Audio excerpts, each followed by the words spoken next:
Hello everyone! Samahan niyo ako today sa pag-unbox nitong Smart TV na nabili namin sa Outlet Best Buy ng Bellflower, California.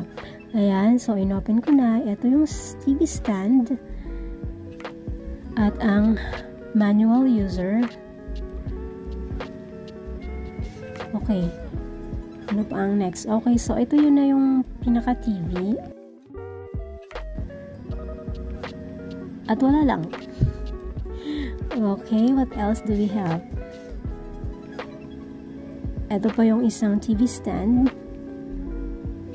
Bale, meron diyang dalawang TV stand.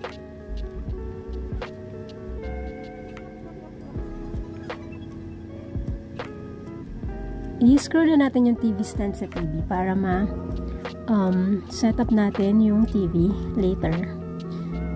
At ito yung screws na patangay ng TV. Merong 4 na screws or tornilyo. Yan yung ipang kakabit natin dun sa TV stand. Ito nga palang TV na to ay Insignia 32 inches.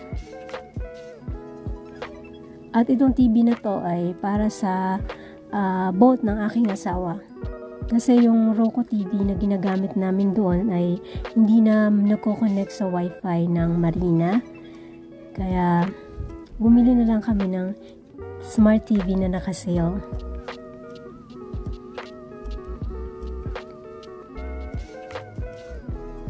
Ayan, malapit na nating matapos ikabit yung TV stand. Very easy lang siyang ikabit, guys. Ayan. So, okay. I-plug in na natin yung TV para ma-start na natin ang pag-setup. Ito pala yung kanyang remote control na meron ding patangay na 2 batteries na AAA.